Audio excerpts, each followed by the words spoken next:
Hello, hello my dear friends and lifestyle changers. Today I want to have an open and honest conversation, one that touches a topic that many of us face, but maybe silently struggling and not comfortable talking about.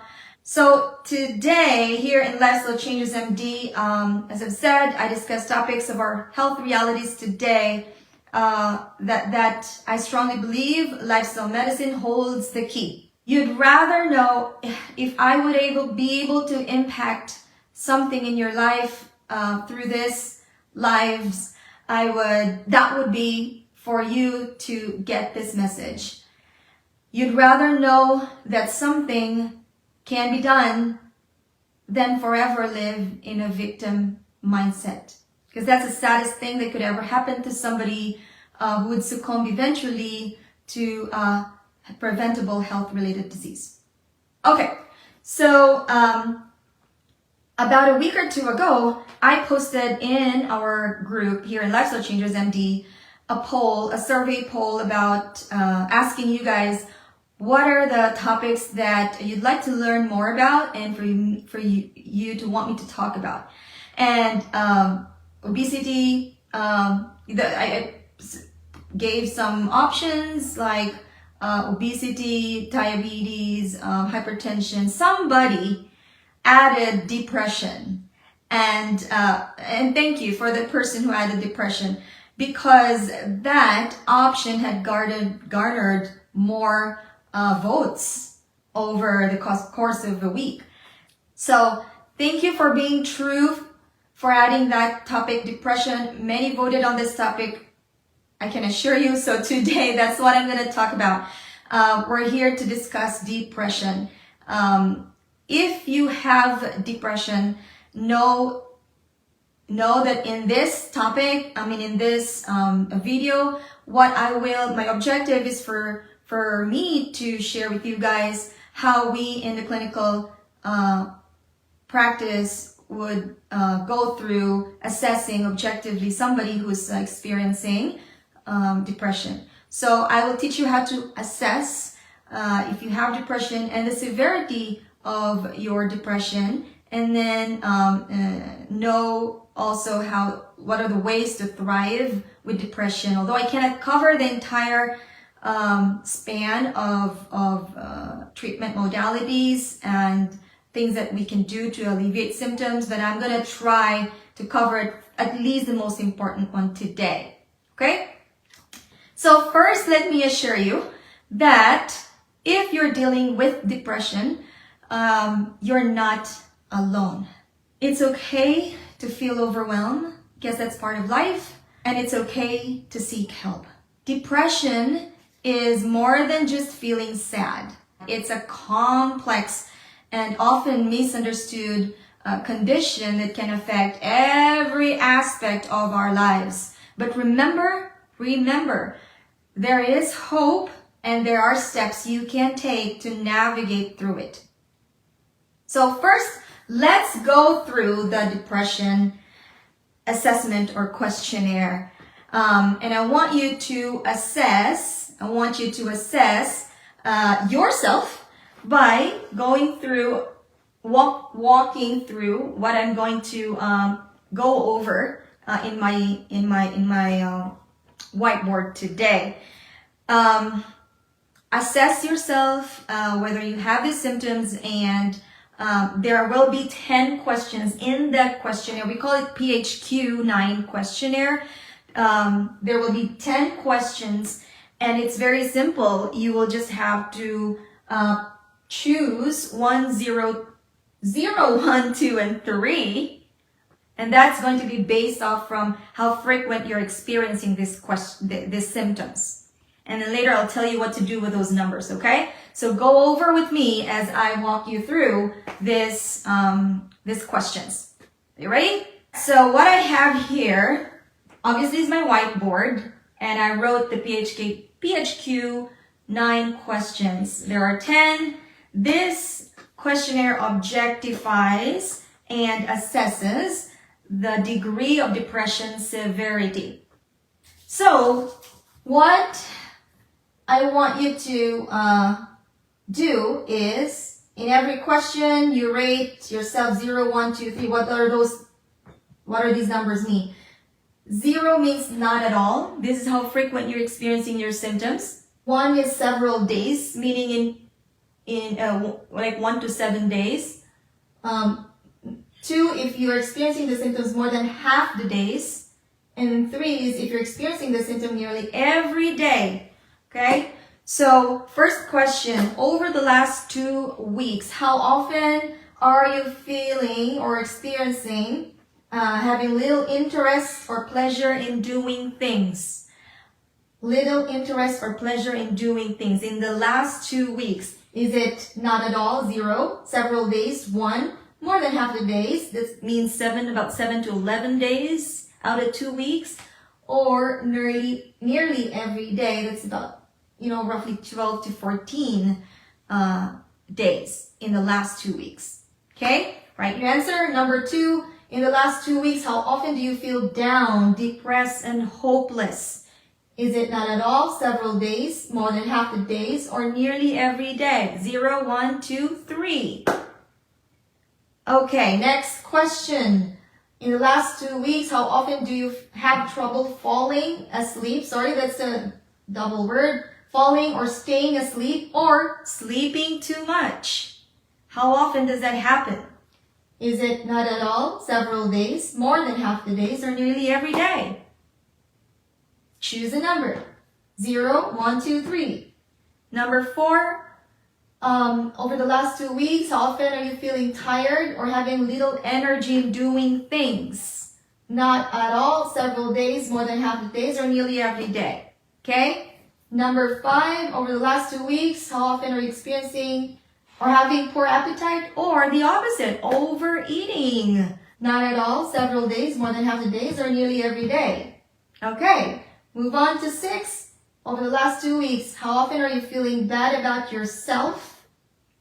That, you feel like you're a failure, or that you have failed your family or people that you love. It's pretty deep, right? But just go through this question and then rate how often you experience that. Is it not at all, 0, several days, 1, more than half the days, 2, or nearly every day? Okay, moving on. Number 7, how often do you have trouble concentrating on things? Like maybe you're reading a newspaper or watching TV, but those information, don't come in. You have trouble concentrating. 0, 1, 2, or 3. Now next is number 8. How often are you, have you noticed, or somebody have noticed you moving or speaking slowly, or it's the opposite, fidgety, restless, like you can't sit still, and that's not you.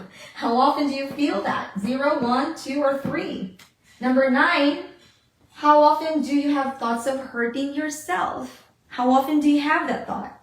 0, 1, 2, 3. Not at all, several days, more than half the days, or nearly every day. And then the last one, how difficult. If you have any of these symptoms, how difficult is it for you to go to work or, take care of things at home or interact with other people because of these symptoms? Now, their options change. You have an option of not at all, that's 0. Somewhat difficult, that's 1. Very difficult, that's 2. And extremely difficult, that's 3. Okay, and what I want you to do is that go over your scores. You should have 10 scores, 10 numbers. And I want you to add those numbers. And I'm going to tell you what those numbers, what the total score mean. All right, so if your total score is 1 to 4, that indicates minimal depression. If your score is 5 to 9, between 5 to 9, that indicates mild depression. A score of 10 to 14 indicates moderate depression. and 15 to 19 is moderately severe. 20 or more is severe.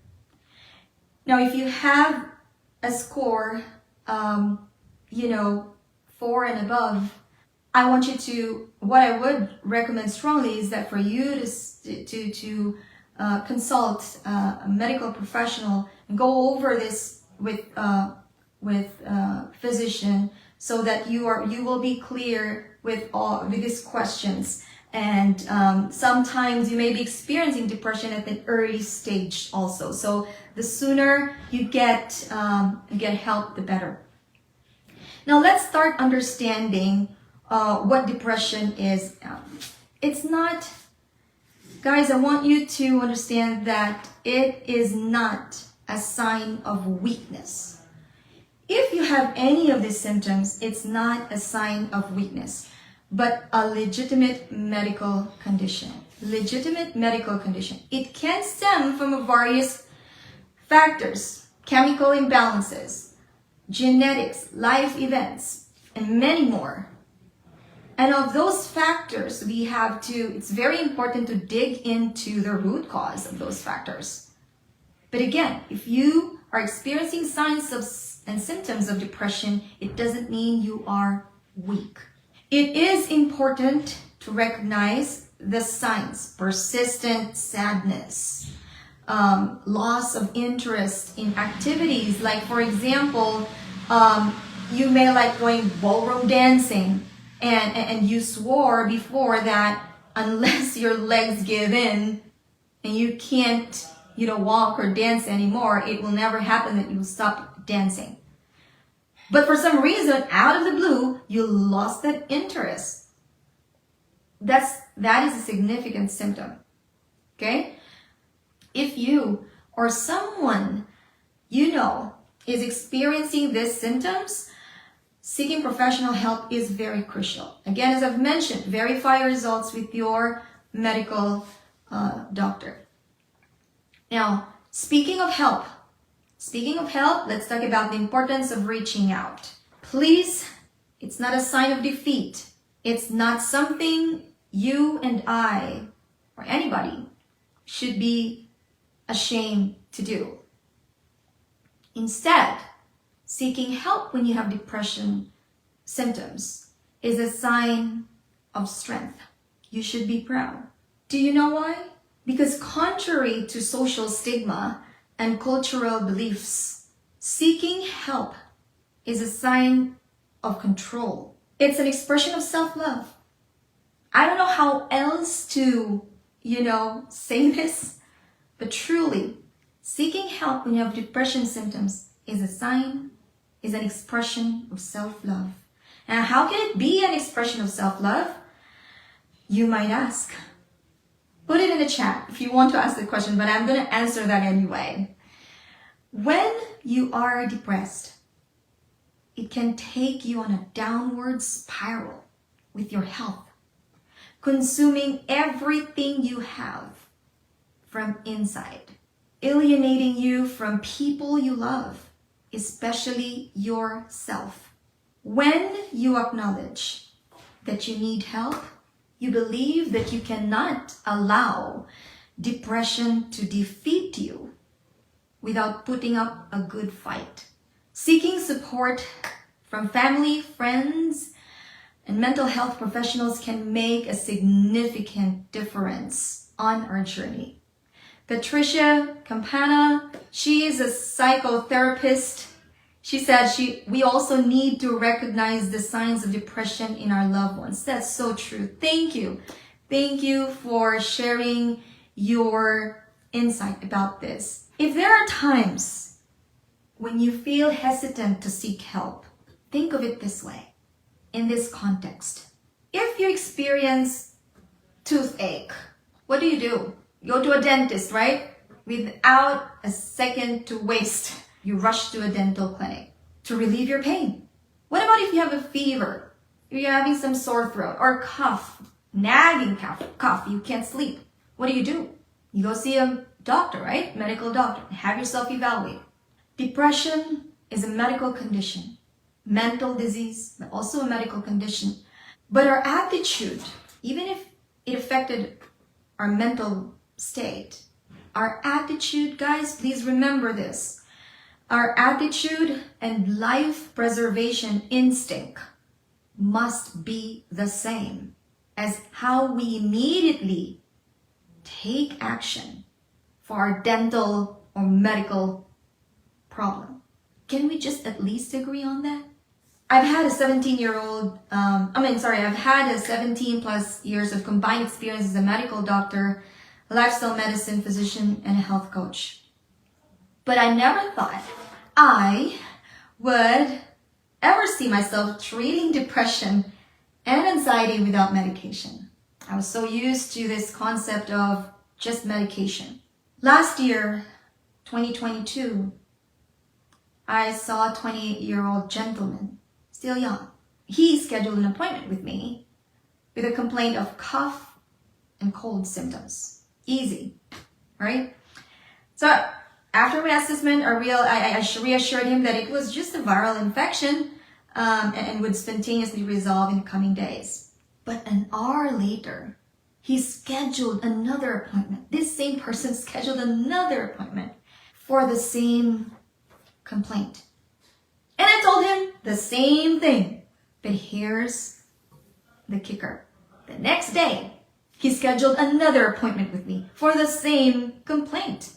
That's when I began to wonder, this is something else. Who would schedule to see a doctor 3 times in a row for the same complaint?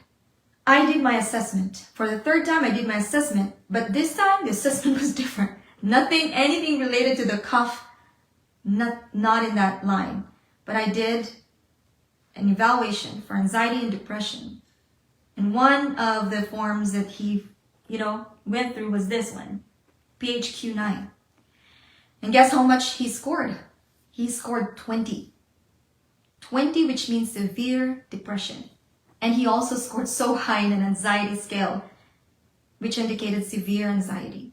Behind his cheerful facade and successful career, pretty young, he battled severe depression and anxiety. The weight of his emotions made each day a struggle for him to go to work, to even submit to isolation from his friends and co-workers so that he doesn't get noticed.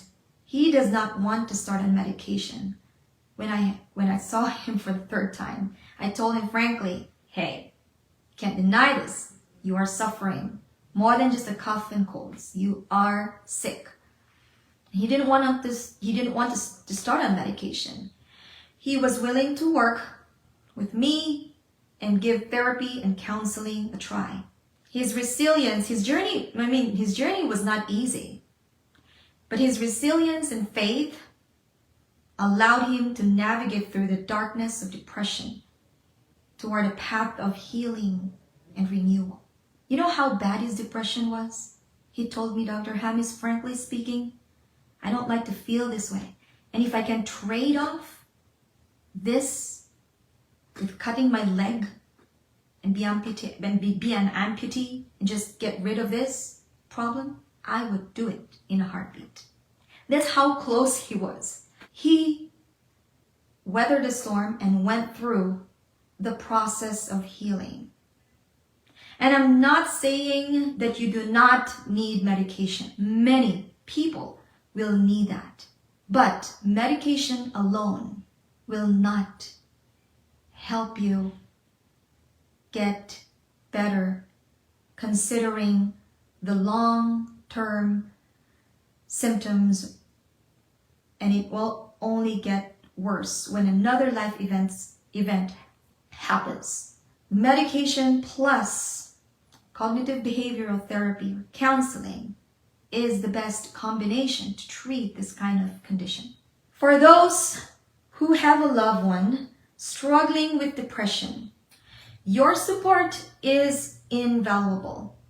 You may not be a medical professional, but your support is invaluable. As our friend, as Patricia said, we need to have that skill to recognize, to be at least alarmed if we have a loved one suffering from it. And they may be so good at hiding these symptoms because they don't want us to be worried. Listen, when you have a family member or friend, listen without judgment. Educate yourself about depression, just like this, listening to my live, and encourage them to seek help. One approach that can be helpful is journaling. Writing down your thoughts and feelings, can give clarity, and it can serve as a form of self-expression. And it's like having a safe space for your emotions. That is very important. So for that patient of mine, the 28-year-old gentleman, I asked him to write his thoughts and his feelings without restriction, without judgment. Just expressing himself through journaling and our sessions. He found his way to express his fears, slowly discovering a glimmer of hope. Slowly getting out of the victim mindset. Cognitive behavioral therapy and having that space of no judgment, but filled with compassion and empathy, put him back on track in 5 months without medication. Remember, you are not defined by your depression, by your symptoms. You are a unique individual, you with your strength, with a unique skill set, with your strengths, with your talents, and a story worth sharing. You deserve love, care, and understanding. No matter how dark your journey is at this point in your life, know that you're just going to pass through that phase. Remember, healing isn't a linear process. It's okay. It's okay to have good days and bad days. Self-care plays a vital role. Engaging in activities you enjoy. Initially, getting yourself to do things that you've lost interest may be so challenging, but sometimes it's just the getting started that's difficult. Once you get yourself in the motion, find yourself being taken from a sad and lonely place to a happier disposition. But you have to take action. And that can include practicing mindfulness, maintaining a healthy diet. And that's a big topic that I would reserve for a next session or live. All this can contribute to well-being. And if you are a religious person, no matter what your religion is, keep that as one of your tools and use it. Remember, if you're struggling, please know that help is available. Reach out to professionals. Helplines, support groups. There are so many, but you have to put yourself out there. This video, by the way, is not a substitute for any type of treatment. Just to be clear on that. This video, my advice, is not a substitute for any type of treatment. This is to raise awareness and motivate and inspire you that depression is something that we should fear.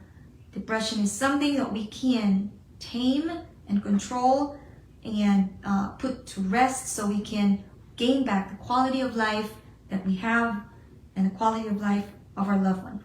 So let's support one another in breaking this stigma around mental health and embracing a path towards healing.